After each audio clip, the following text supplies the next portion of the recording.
نحمدہ ونصلی علی رسولہ الکریم اما بعد فاعوذ باللہ من الشیطان الرجیم بسم اللہ الرحمن الرحیم۔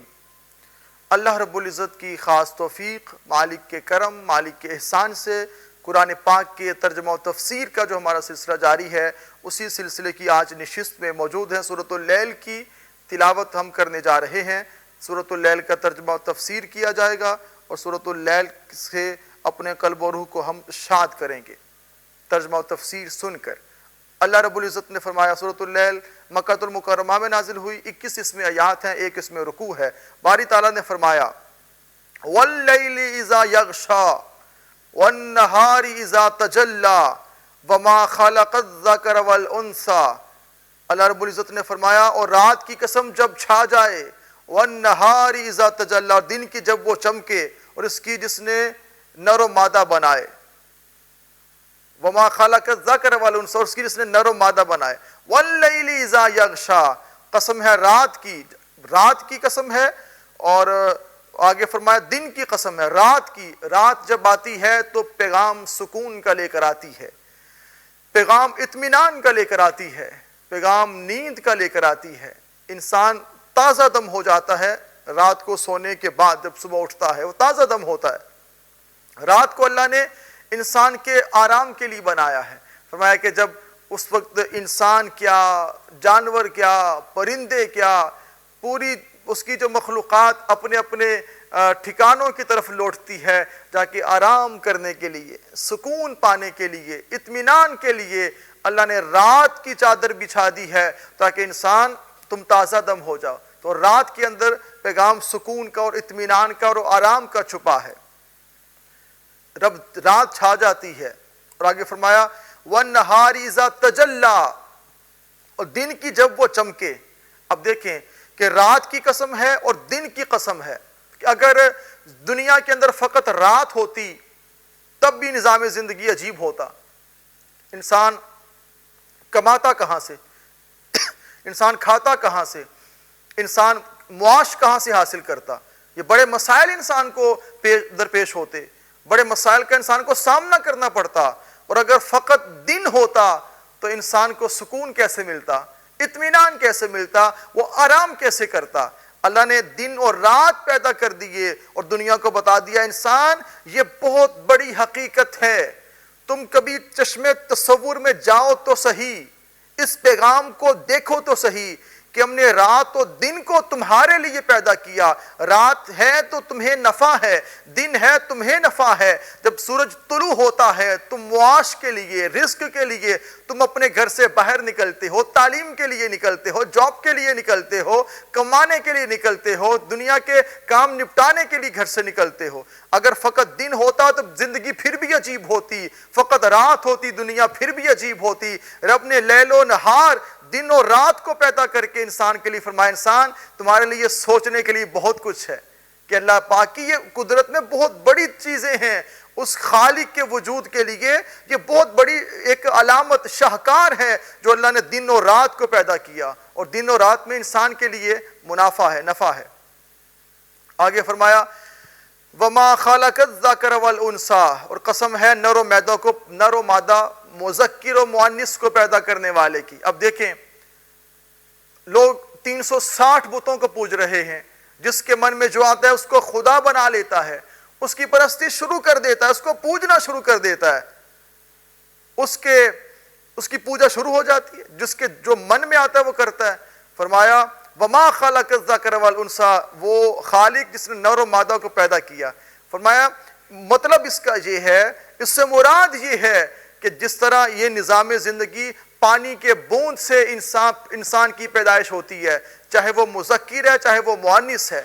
اگر دو خدا ہوتے، اے عرب کے لوگوں، اے انکار کرنے والوں، اے جھٹلانے والوں، اے نہ ماننے والوں، اے قیامت تک اللہ کی وحدانیت اور ربوبیت کو شک کی نگاہ سے دیکھنے والوں، اگر خدا دو بھی ہوتے، وما خلق الذکر والانثى، تو یہاں پر اختلاف ہو جاتا کہ بیٹا پیدا کرنے کے لیے کوئی اور رستہ ہوتا، بیٹی پیدا کرنے کے لیے راہ اور ہوتی۔ فرمایا نہیں، چاہے نر پیدا ہوگا، چاہے مادہ پیدا ہوگی، چاہے انسان ہے، مذکر ہے، مؤنث ہے، لڑکی ہے، لڑکا ہے، جس نے بھی پیدا ہونا ہے طریقہ ایک ہے، پانی کی بوند ہے، وہ نطفہ ہے جو اللہ رب العزت نے نظام رکھا ہے، اسی سے بیٹا پیدا ہوگا، اسی سے بیٹی پیدا ہوگی۔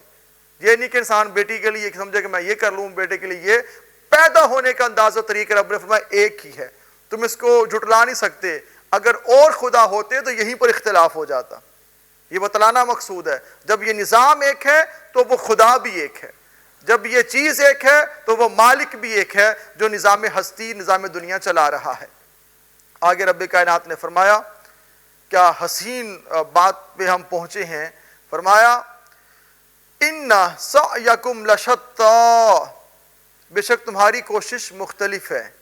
فَأَمَّا مَنْ أَعْطَىٰ وَاتَّقَىٰ، تو وہ جس نے دیا اور پرہیزگاری کی، وَصَدَّقَ بِالْحُسْنَىٰ، سب سے اچھی بات کو مانا، اللہ اکبر، سب سے اچھی بات کو مانا۔ اِنَّ سَعْيَكُمْ لَشَتَّىٰ فَأَمَّا مَنْ أَعْطَىٰ وَاتَّقَىٰ، جس نے پرہیزگاری کی اور سب سے اچھی، وَصَدَّقَ بِالْحُسْنَىٰ، اچھی بات کو مانا۔ اِنَّ سَعْيَكُمْ لَشَتَّىٰ، یہاں انسان کے ڈیفرنٹ مائنڈ ہے نا، انسان کی سوچ مختلف ہے، انسان کا نظریہ مختلف ہے، تو جیسی انسان کی سوچ مختلف ہے، انسان کا نظریہ مختلف ہے، اسی طرح انسان کی کوشش بھی مختلف ہے۔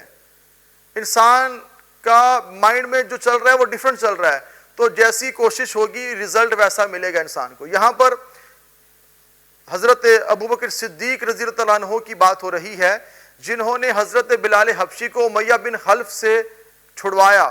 امیہ کی نیت کیا تھی کہ تم نے جس دین کا اقرار کیا اس دین کو چھوڑ دو، تم جس دین کو مانتے اس دین کو چھوڑ دو، نہیں تو تمہیں مارتا چلا جاؤں گا۔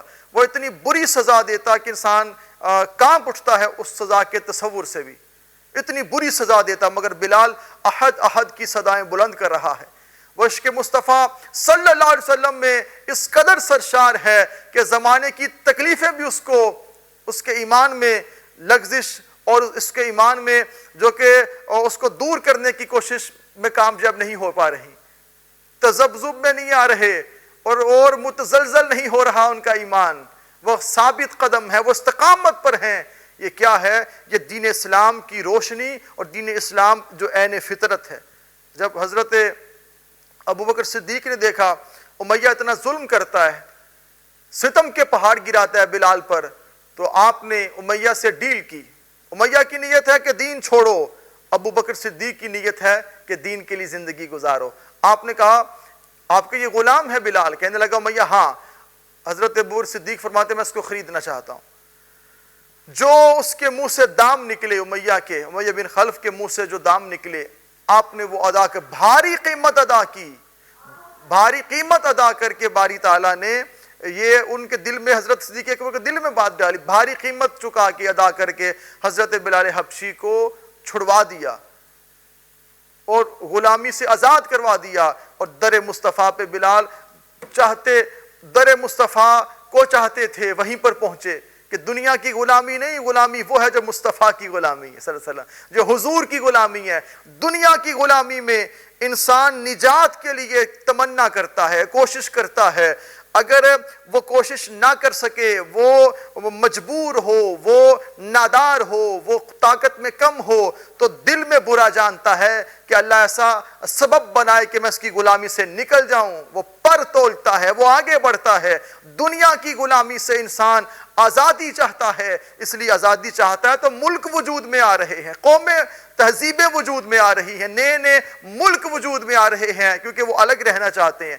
دنیا کے بڑے انسان غلامی سے آزادی چاہتے ہیں، مگر حضور کی غلامی ایسی ہے کہ شہنشاہ بادشاہ بھی اس در کی غلامی چاہتے ہیں کہ حضور کی غلامی مل جائے، اس سے بڑی کائنات کی کوئی دولت نہیں ہے۔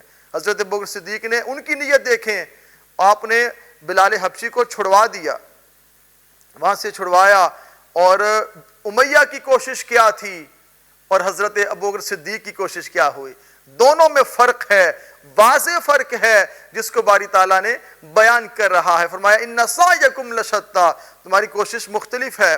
آگے خالق ارض و سما نے فرمایا فَسَنُيَسِّرُهُ لِلْيُسْرَىٰ، تو بہت جلد ہم اسے آسانی مہیا کر دیں گے۔ اللہ اکبر، کہ جو اچھی نیت رکھتا ہے، سیدنا صدیق اکبر نے بلال حبشی کو چھڑوایا، فرمایا پھر ہم ان کے لیے آسانیاں پیدا کر دیں گے، کہ جو اتنا مہربان ہے اور بلال کو آزاد کروانے والا ہے۔ حضرت صدیق اکبر کی یہ بہت بڑی کوشش ہے کہ اتنا بڑا قیمت ادا کر کے حضور کی غلامی میں جو بلال حبشی نے قبول کی تھی وہیں پہ رکھنا، کہ آئیں آپ کو چھڑوا دیتے ہیں، آئیں آپ کو حضور کے دامن سے آپ جڑا رہنا چاہتے ہیں وہیں سے آپ کو جوڑ دیتے ہیں۔ ایک کوشش امیہ کی ہے، ایک کوشش ابوبکر صدیق کی ہے۔ فرق ہوا کہ نہیں؟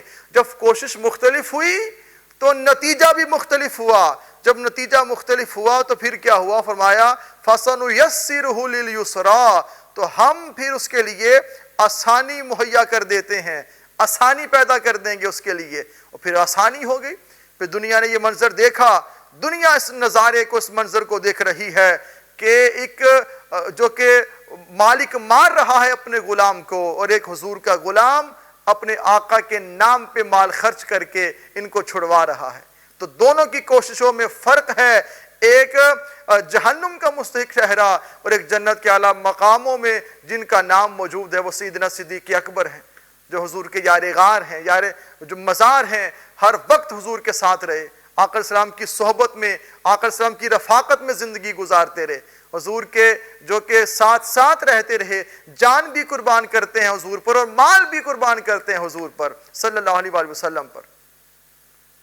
یہ ہستی حضرت سیدنا صدیق اکبر کی ہستی ہے، آپ کی ذات ہے، کہ جن کے پہ باری تعالیٰ کا یہ فرمان، دیکھا کوشش ہے، یہ آیت جو کریمہ اتری حضرت صدیق اکبر کی عظمت و شان یہاں سے اس کا اظہار ہو رہا ہے، اور بھرپور اظہار ہو رہا ہے، حسین اظہار ہو رہا ہے کہ آپ کی نیت اور آپ کی سوچ کیسی ہے۔ پھر اللہ نے آپ کو اس کے لیے آسانی پیدا کی۔ جب انسان اچھے کام کی نیت کر لیتا ہے، اچھے کام کے لیے نکلتا ہے، تو اللہ کی ذات اس میں آسانی پیدا فرما دیتی ہے، اس کے لیے آسانیاں اس کو مہیا کر دیتی ہے، اس کے لیے بہت چیزیں آسان ہو جاتی ہیں، اس کے لیے بہت آسان چیزیں ہو جاتی ہیں، کہ جو اسراء کا مسافر بنتا ہے، سخاوت کرتا ہے، اللہ کے لیے خرچ کرتا ہے، مخلوق کی خدمت کرتا ہے، جس کی نیت اچھی، جس کی سوچ اچھی، جس کی کوشش اچھی، کہتے ہیں جیسی نیت ہوگی ویسی مراد پاؤ گے، جو بو گے وہی کاٹو گے، جیسا سوچو گے ویسا ہی تمہیں اس سامنا کرنا پڑے گا، اچھا سوچو گے اچھا تمہیں اس کا نتیجہ ملے گا، برا سوچو گے نتیجہ اس کا برا ملے گا۔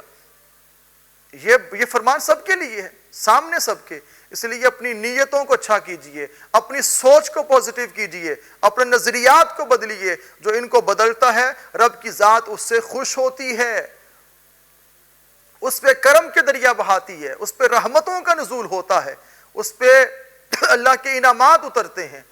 فَسَنُيَسِّرُهُ لِلْعُسْرَىٰ فَسَنُيَسِّرُهُ لِلْعُسْرَىٰ، ان کے لیے عسر ہے، فرمایا جو کہ ہر مشکل کے بعد آسانی، اِنَّ مَعَ الْعُسْرِ يُسْرًا، کہ آسانی ہے، اور بالکل اللہ رب العزت نے فرمایا کہ مشکل کے بعد آسانی ہے، تو آسانی ان کے لیے ہے جو خیر کے رستوں پر چلتے ہیں، جو بھلائی کے رستوں پر چلتے ہیں، جو اللہ کے رستوں پر چلتے ہیں، جن کی کوشش، جن کا معیار اچھا ہوتا ہے، جن کا ارادہ اچھا ہوتا ہے، جن کی نیت اچھی ہوتی ہے، جن کی نیت میں خالصیت ہوتی ہے، اللہ کی ذات ان کی مدد کرتی ہے، ان پہ کرم فرماتی ہے۔ اس لیے سیدنا صدیق اکبر کی کوشش ایسی رنگ لائی کہ رب کی ذات اس سے خوش ہو گئی، اور ہم اس سے خوش ہیں، آپ کی کوشش سے ہم خوش ہیں۔ خالق ارض و سما کا یہ فرمان، یہ ساری قسمیں کھانے کے بعد اللہ رب العزت نے آگے فرمایا، فرمان باری تعالیٰ ہے۔ اس سے قبل کے گفتگو آگے بڑھاؤں، یہاں پہ وقت ہوا بریک کا، ہم آپ سے ملتے ہیں بریک کے بعد، رہی گا ہمارے ساتھ۔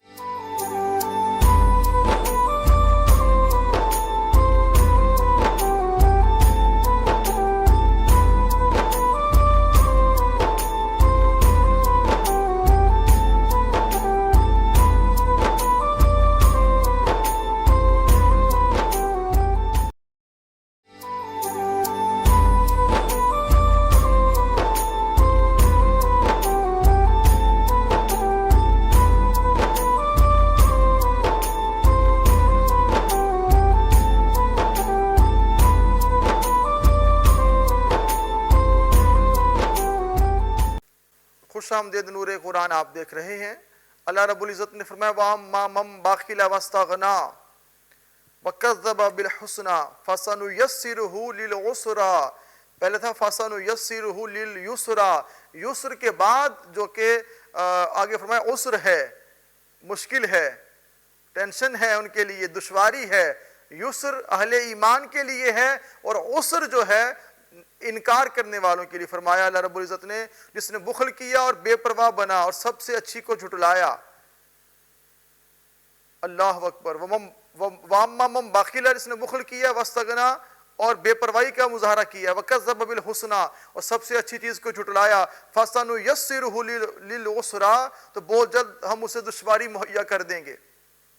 ہم دیکھیں تو صحیح، ہم سوچیں تو صحیح کہ جو بخل کرتا ہے اور بے پرواہ، بخل یہ سچ بری چیز ہے، بخیل ہونا، اس سے بڑی برائی کیا ہوگی کہ انسان بخیل ہے، مال بھی ہے مگر بخل کرتا ہے، مال خرچ نہیں کرتا، اور پھر بے پرواہ ہے۔ یہ اس سے اگلی بات کر دی، فرمایا اور پھر اچھی چیز کو جھٹلانا، یہ جو ایسا کرے گا، پہلی نیت تھی حضرت صدیق اکبر نے مال خرچ کیا اور ان کے لیے یسر ہے اور ان والوں کے لیے عسر ہے، کہ بخیل بھی ہیں، خرچ بھی نہیں کرتے، بے پرواہ بھی ہوتے ہیں اور جھٹلاتے بھی ہیں، ان کے لیے مشکل آنی ہی آنی، دشوار گھڑیاں ان پہ مسلط ہوں گی، دشواری کا انہیں سامنا کرنا پڑے گا، وہ بالکل دشوار رستوں سے گزریں گے، ان کے لیے مشکلات آئیں گی جن کا انہیں سامنا کرنا پڑے گا، اور ہر حال میں کرنا پڑے گا ان مشکلات کا انہیں سامنا۔ یہ انسان ہے جو سمجھنا نہیں چاہتا، جو سوچنا نہیں چاہتا، اس لیے اپنے مال کو دین پہ خرچ کرنا چاہیے۔ اور کتنا بڑا جھوٹا شخص ہے جو اللہ پہ جھوٹ منسوب کرتا ہے اللہ کی طرف، اور اللہ سے اس طرح کا جو کہ تقاضا کرتا ہے، اس طرح کی وہ سوچ رکھتا ہے، وہ بہت بڑا جھوٹا شخص ہے، مکار شخص ہے، ظالم آدمی ہے وہ۔ فرمایا اس کے لیے مشکل ہوگی، ان کے لیے یسر تھی، ان کے لیے عسر ہے، مشکل ہے۔ اور آگے خالق ارض و سما نے فرمایا وَمَا يُغْنِي عَنْهُ مَالُهُ إِذَا تَرَدَّى، اللہ اکبر، اور اس کا مال اسے کام نہ آئے گا جب ہلاکت میں پڑے گا۔ اللہ، وَمَا يُغْنِي عَنْهُ مَالُهُ إِذَا تَرَدَّى، کہ جب وہ ہلاکت میں پڑے گا نا، جب مشقت میں پڑے گا، جب وہ مرنے والا ہوگا، جب وہ مصیبت میں آ جائے گا، جیسے فرمایا فَسَنُيَسِّرُهُ لِلْعُسْرَىٰ، مشقت میں ڈالیں گے، مصیبت میں ڈالیں گے، دشواری میں ڈالیں گے، پھر وَمَا يُغْنِي، نہیں فائدہ دے گا، عنہ اس سے مالہ، اس کا مال، اذا تردّا، جب وہ ہلاکت میں پڑے گا، اس کا مال اس کو نہیں بچا سکتا۔ جب وہ ہلاکت میں پڑے گا، مال کیا انسان کو بچا سکتا ہے؟ پوری زندگی مال کما کما کے اور گھٹیا حرکات کر کر کے زندگی اس نے گزاری ہے، اور وہ سمجھے گا میرا مال مجھے بچا لے گا۔ فرمایا اس کا مال اسے ہلاکت سے نہیں بچا سکتا، مال نہیں بچا سکتا ہلاکت سے، یہ طے ہے۔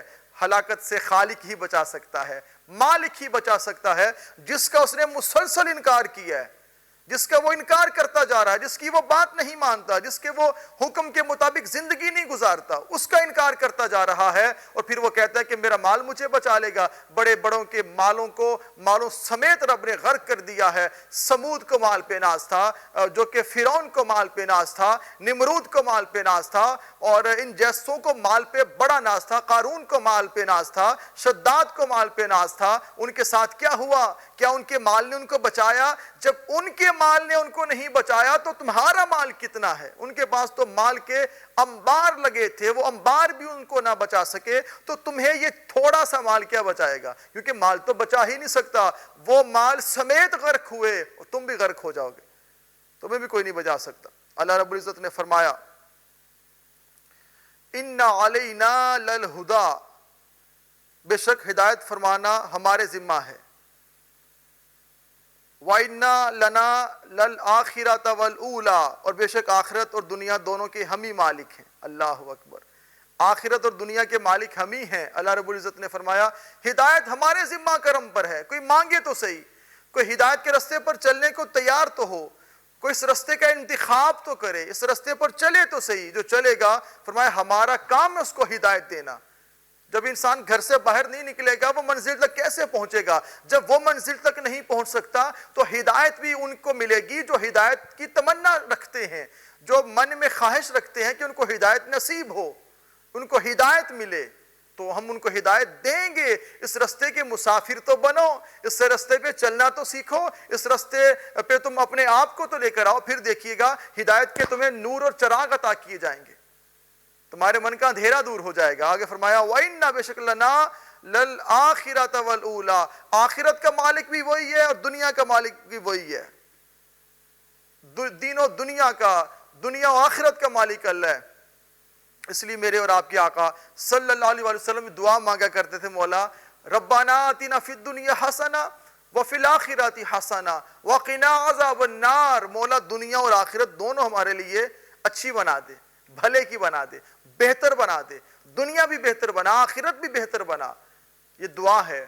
ایک مومن کی زندگی ہوتی ہے دنیا اور آخرت کی بھلائی، یہ نہیں کہ دنیا میں رسوا یا ذلیل ہو، دنیا میں بھی کامیابی چاہو، دنیا کی نعمتیں بھی تمہارے پاس ہونی چاہیے، دنیا میں بھی تم سرخرو ہو اور آخرت میں بھی ہو۔ فرق اتنا ہے کہ مادیت والے دنیا میں کامیاب ہوئے، آخرت کو انکار کیا، جھٹلا دیا، جو آنکھ سے دکھائی نہیں دیتی اس کو جھٹلا دیا، اور جو آنکھ سے دکھائی نہ دے تو یہ دلیل اس بات کی نہیں ہے کہ وہ جو آنکھ سے دکھائی نہیں دے رہا اس کا وجود نہیں ہے۔ کرونا وائرس آنکھ سے دکھائی دے رہا ہے کیا؟ تو کیا آپ اس کا انکار کر سکتے ہیں؟ نہیں ہے، آپ مانیں گے، مگر آپ کو آنکھ سے دکھائی نہیں دے گا۔ تو پتہ چلا جو آنکھ سے دکھائی نہ دے تو اس بات کی ہرگز دلیل نہیں ہے کہ جو دکھائی نہیں آ رہا وہ اس کا وجود نہیں ہے، یہ دلیل نہیں ہے، یہ بڑی طے شدہ بات ہے۔ فرمایا دنیا اور آخرت کے مالک ہم، جب اللہ مالک ہے دنیا و آخرت کا تو انسان کہاں جائے گا، کیسے آگے بڑھ سکتا ہے وہ؟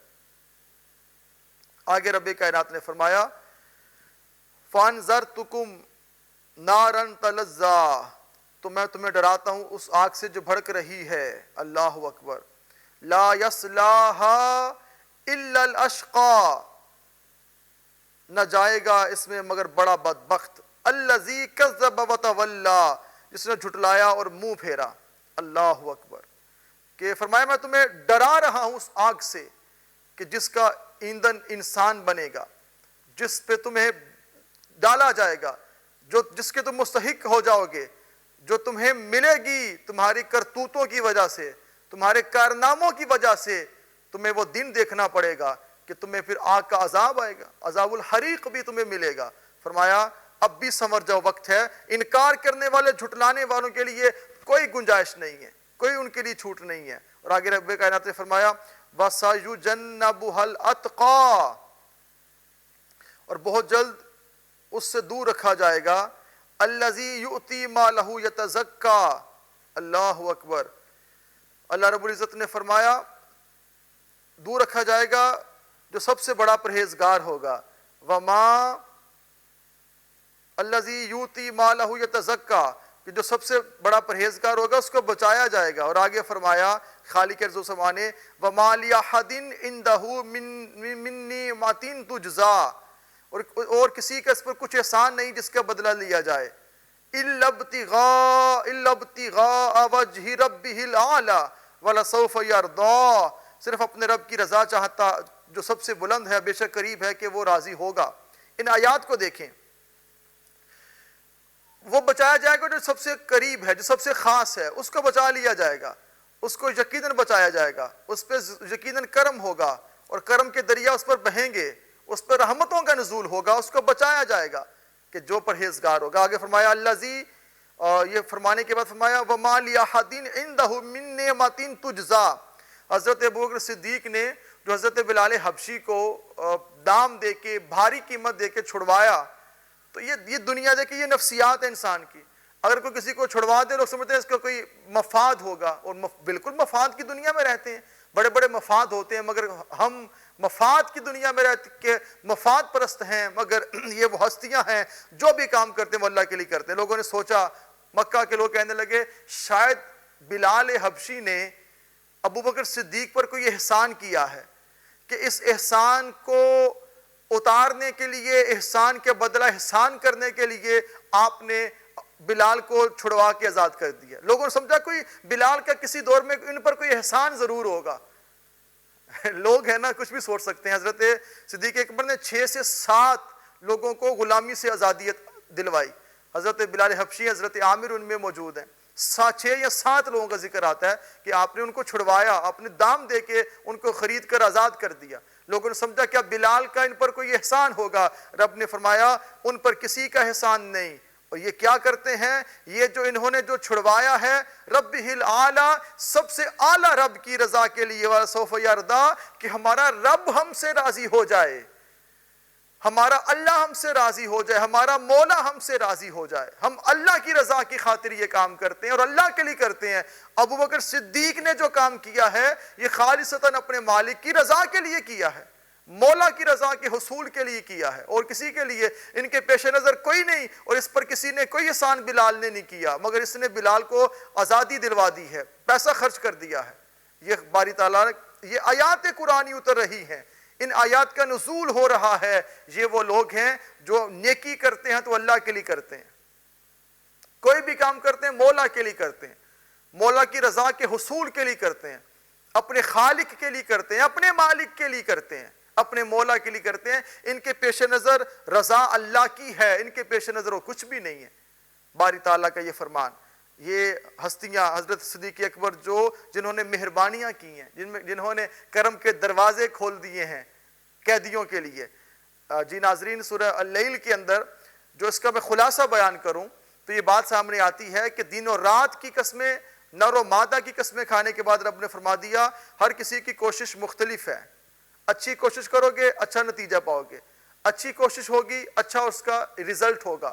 اور حضرت صدیق اکبر کی کوشش اچھی تھی، ان کو یسر ملی، اور امیہ بن حلف کی جو کہ نیت بری تھی ان کے لیے عسر ہے، اور جو صدیق اکبر کے رستے پر چلے گا وہ یسر والے رستے پر ہوگا، اور جو امیہ کے رستے پر چلے گا وہ عسر والے رستے پر ہوگا۔ اور فرمایا ان کا مال ان کو نہیں بچائے گا، یہ لاکھ مال اکٹھا کرتے رہیں، کوشش کرتے رہے مالوں کے انبار کما لیں، یہ بہت کچھ کما لیں اور سوچیں کہ ہم بچ جائیں گے، فرمایا ان کا مال ان کو نہیں بچا سکتا، ہرگز ان کو ان کا مال نہیں بچائے گا۔ بچانے والی فقط اللہ کی ذات ہے، مولا کی ذات ہے، خدا کی ذات ہے بچانے والی، وہی بچائے تو بچائے۔ ان کا کیا کام ہے کہ یہ بچا سکتے ہیں؟ یہ کچھ بھی نہیں کر سکتے، ان کے پاس کچھ نہیں ہے بچانے کے لیے۔ اور باری تعالیٰ نے فرمایا ان کے لیے پھر جہنم کا عذاب ہے، آگ کا عذاب ہے جس کے یہ مستحق ہو کر جائیں گے، جس کے یہ شکار ہو جائیں گے۔ اور آگے فرمایا جو اللہ کی رضا کے لیے مال خرچ کرتا ہے وہ احسان کا بدلہ ادا نہیں کرتا، وہ جو بھی کام کرتا ہے وہ اللہ کی رضا کے لیے کرتا ہے۔ تو ناظرین ہمیں چاہیے ہم جو بھی کام کریں اللہ کی رضا کی خاطر کریں۔ آج یہ نیت کر لیں کہ اپنی نیت کو اچھا کریں گے، اپنی سوچ کو اچھا کریں گے، نیت کو پاک کریں گے، سوچ کو اجلا کریں گے، ارادوں کو صاف کریں گے۔ جب ہم اس بات کو تسلیم کر لیں گے، اپنی نیتوں کو بہتر کر لیں گے، تو پھر ہم پہ بھی کرم ہوگا، ہم پہ بھی رحمتوں کا نزول ہوگا، پھر ہم پر بھی عنایتوں کا نزول ہوگا، پھر ہمارے لیے بھی خیر کے بھلائی کے یہ سارے رستے کھلیں گے، کرم کے دریا بہیں گے، رحمتوں کا نزول ہوگا۔ کن کے لیے؟ کہ جو اس رستے پر چلنا چاہتے ہیں، جو خیر کے امور سر انجام دینا چاہتے ہیں، جو بھلائی کے، جو خیر کے امور کرنا چاہتے ہیں، ان کے لیے پھر بہت زیادہ آسانیاں ہو جائیں گی، بہت زیادہ ان کے لیے بہتری ہوگی، بہترین ان کے لیے رزلٹ ہوگا۔ اور ہمارے پیش نظر بھی نیت یہی ہونی چاہیے کہ جو بھی کام کریں وہ اللہ کی رضا کی خاطر کریں، مولا کی رضا کے لیے کریں۔ اللہ کی رضا پیش نظر جب ہوگی تو انسان کو دلی سکون ملے گا، انسان کو اطمینان ملے گا، انسان کو کام کرتے ہوئے کوئی شرمندگی نہیں ہوگی، وہ قبول کرے گا۔ خالق ارض و سما ہم سب کے حال پہ کرم فرمائے۔ وما علینا الا البلاغ المبین۔